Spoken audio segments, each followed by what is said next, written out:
Hello guys, welcome back to our YouTube channel Shravyash Kutti life. మేము ఎక్కడికి వచ్చామో తెలుసా?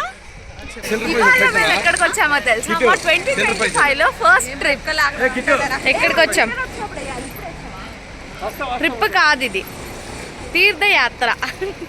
డివోషనల్ ట్రిప్ ఇది. ఓకే ఓకే ఓకే ఓకే సరే, ఇప్పుడు ఎక్కడికి వెళ్తున్నాం? జోగులాంబ టెంపుల్. సరే, మనం ముందు వ్యూ చూసేద్దాం. తెలంగాణలోని జోగులాంబ డిస్టిక్ అలంపూర్ విలేజ్లో జోగులాంబ టెంపుల్ అనేది ఉంది. ఇందులో జోగులాంబ అమ్మవారు ఉంటారు. అమ్మవారిని గృహచండి అని కూడా పిలుస్తారు. That means protector of homes. ఈ టెంపుల్ని 7th సెంచురీలో నిర్మించారు, if I'm not wrong. And ఈ టెంపుల్ని 18 మహాశక్తి పీఠాల్లో ఒకటిగా కన్సిడర్ చేస్తారు. సతీదేవికి చెందిన పైపళ్ళు పడిపోయిన శక్తిపీఠంగా ఈ దేవాలయాన్ని గుర్తిస్తారన్నమాట. And the temple is located on the banks of Tungabhadra and Krishna rivers. The name Jogulamba was originated from the name Yogulamma. I can't tell you the whole story or the exact story about this temple, కానీ నాకు తెలిసినంత వరకు అయితే నేను ఈ వీడియోలో చెప్పగలను. స్టార్టింగ్లోనే చెప్పా కదా, జోగులాంబ అమ్మవారిని గృహచండి అని కూడా పిలుస్తారు అని. అండ్ ఈ టెంపుల్కి వెళ్ళకముందు యాక్చువల్గా మా నాన్న ఇంకా అన్నయ్య అయ్యప్పమాల వేసినప్పుడు ఈ టెంపుల్కి ఎవ్రీ ఇయర్ వెళ్తారు. బట్ హోల్ ఫ్యామిలీతో విజిట్ చేయడం అనేది ఇదే ఫస్ట్ టైం. మా నాన్న చెప్పారు, అమ్మవారు ఎలా ఉంటారు అంటే అక్కడ ఒక ముసలావిడ కూర్చొని మనల్ని చూస్తున్నట్టు అనిపిస్తుంది మనం చూసినప్పుడు అని చెప్పారు. I felt exactly the same. మరి మా నాన్న చెప్పడం వల్లనో లేదంటే అందరికీ అలానే అనిపిస్తుందో లేదో నాకు తెలీదు. అండ్ ఈ టెంపుల్లో అమ్మవారికి పెట్టిన శారీస్ ఉంటాయి కదా, అవి కూడా అమ్ముతున్నారు. అండ్ ఇక్కడ గద్వాల్ శారీస్ ఫేమస్. మా అమ్మ ఇంకా వదిన శారీస్ చూసారు బట్ ఏమీ కొనలేదు, అది సహజం. ఎప్పుడు చూసినా ఇదే పనిరా, కొంచెం కూడా బోర్ కొడదా? టెంపుల్ లోపలికి అంటే అమ్మవారిని ఫోటో తీయడానికి ఫోన్స్ అవన్నీ అలౌ లేదు. సో నేను అమ్మవారి ఫోటో అనేది వీడియో ఎండ్లో యాడ్ చేస్తాను. అండ్ ఇక్కడ జోగులాంబ అమ్మవారితో పాటు చాలా శివలింగాలు ఉన్నాయన్నమాట. ఎందుకంటే శివునికి అంకితం చేయబడిన 9 శివాలయాల సమూహంలో నవబ్రహ్మ దేవాలయాల సముదాయంలో ఈ జోగులాంబ టెంపుల్ అనేది ఉంది. శివలింగాలు 9 ఉన్నాయి. అండ్ ఈ 9 కూడా డిఫరెంట్గా ఉన్నాయి, చాలా యూనిక్గా కూడా ఉన్నాయి. టెంపుల్ చాలా ఏళ్ళ క్రితం కట్టింది కాబట్టి చాలా బాగుండే, లైక్ ఇలా 90s మూవీస్లో చూపించే టెంపుల్స్ లాగానే అనిపించింది. అండ్ 14th సెంచురీలో రాజులు వాళ్ళ సైన్యంతో వచ్చి దాడులు చేసినప్పుడు ఈ టెంపుల్ అనేది డ్యామేజ్ అయింది. అక్కడ చూస్తే నంది హెడ్ అనేది విరిగిపోయి ఉంటుంది.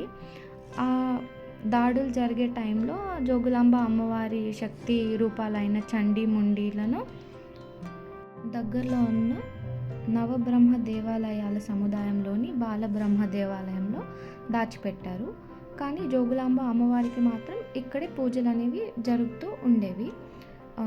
ఎప్పటి వరకు అంటే 2005 వరకు.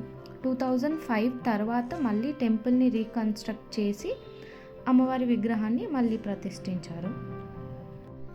This is all what I know a little about this temple. అంతా కరెక్ట్గానే చెప్పిందంతా అని అనుకుంటున్నాను. అండ్ మాకు దర్శనం మాత్రం చాలా బాగా జరిగింది. అండ్ బయట కొందరు ముసలి వాళ్ళు కూర్చుని జోగులాంబ అమ్మవారి పాటలు చాలా బాగా పాడుతున్నారు. నేను వీడియో తీసుకుందామని మర్చిపోయినా. ఇంకా రివర్ వ్యూ అయితే చాలా బాగుండింది. బోటింగ్ కూడా అవైలబుల్ ఉందనుకుంటా, నాకైతే ఐడియా లేదు. అండ్ అమ్మవారి టెంపుల్ బయట చాలా గాజులు ఇంకా బుట్టలు ఫేమస్ అనుకుంటా, అల్లే బుట్టలు, అవి కూడా చాలా పెట్టారు బయట. మధ్యలో కొన్ని వీడియోస్ అయితే తీశాను, ఎందుకంటే ఫ్యామిలీ మొత్తం కలిసి వెళ్ళిన ఫస్ట్ ట్రిప్ ఇది కాబట్టి. And guess what, the video is completely incomplete without our little cutie the సోకులాడి. అండ్ ఐ థింక్ మేము ఇక్కడ లంచ్ చేయడానికి ఆగాము. అండ్ ఈ వీడియో ఎందుకు తీశాను అంటే the village name is so funny, Allagadda అంట. గమ్మత్తైన విషయాలు చూసినప్పుడు మీకు ఏమనిపిస్తుంది గాయస్? నాకైతే గమ్మత్తుగానే అనిపిస్తుంది.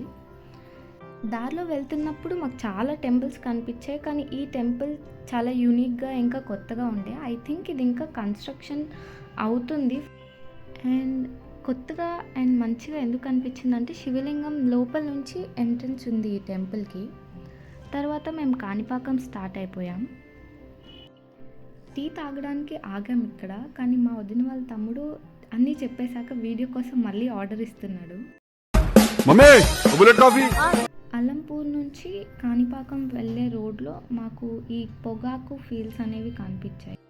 అండ్ ఈ ట్రిప్ మొత్తంలో ఆల్రెడీ మా అన్నయ్య మా నాన్న వెళ్ళారు కాబట్టి ఎక్కడ ఏముంటుంది అని చెప్పి అన్నీ మాకు ఎక్స్ప్లెయిన్ చేస్తూ ఉండే. అండ్ మేము వీడియోస్ తీసుకోవడానికి కూడా చాలా బాగా సపోర్ట్ చేశారు అందరూ. కానీ వాట్ ఐ ఫీల్ ఈజ్ మేము వీడియోస్ పర్ఫెక్ట్గా తీసామా లేదా అని పక్కన పెడితే it is a memory for us. మేము అంతా కలిసి వెళ్ళిన ఫస్ట్ ట్రిప్ కాబట్టి మాకు మెమరీ లాగా ఉంటుంది అని చెప్పి మేము వీడియో అనేది తీసాము. పర్ఫెక్ట్గా లేకపోతే ఏమనుకోకండి.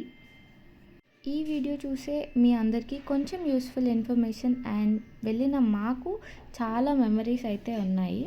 కాణిపాకంలో వినాయకుడిని లైవ్గా చూసే కంటే ముందే మనం దేవుళ్ళు మూవీలో ఆల్రెడీ చూసేసి ఉంటాం కదా, ఎగ్జాక్ట్లీ అలానే ఉంది లైవ్గా కూడా. అండ్ నేను కొన్ని పిక్చర్స్ యాడ్ చేస్తాను వీడియో ఎండ్లో. ఫోన్ అలౌ లేకుండింది ఫొటోస్ తీయడానికి, వీడియోస్ తీయడానికి, కాబట్టి నేను లాస్ట్లో కొన్ని కలెక్ట్ చేసిన పిక్చర్స్ అయితే వేస్తాను. ఆల్రెడీ దర్శనం అంతా అయిపోయాక ఫోన్ తీసుకొని ఎక్కడైతే మొబైల్ అలౌ ఉండిందో అక్కడంతా వీడియోస్ తీశాను. And my dad is an unpaid artist. నేను అలా దండం పెట్టినా వీడియో తీస్తున్నా అంటే పెట్టారు. అండ్ కాణిపాకం స్టోరీ వచ్చేసి అప్పట్లో 3 బ్రదర్స్, ఒకతను గుడ్డివాడు, ఇంకొకతను మూగవాడు, ఇంకొకతను చెవిటివాడు. వీళ్ళు 3 బ్రదర్స్ పొలంలో సాగు చేసుకుంటూ ఉండేవాళ్ళు. పొలంలో పెట్టడానికి నూతిలో వాటర్ అనేది అక్కడ నూతిలో ఉండే వాటర్ యూస్ చేసుకునేవాళ్ళు. ఆ నూతిలో వాటర్ రావడం ఆగిపోయింది ఒకరోజు. సో లోపలికి ఇంకా తవ్వుదాము అని చెప్పేసి గడ్డపార తీసుకొని 3 తవ్వుతుండగా ఆ గడ్డపారకి ఒక గట్టి రాయి అనేది తగిలిందంట. ఆ రాయి నుంచి రక్తం వస్తుంది and at the same time ఆ రాయి చాలా మెరుస్తుంది.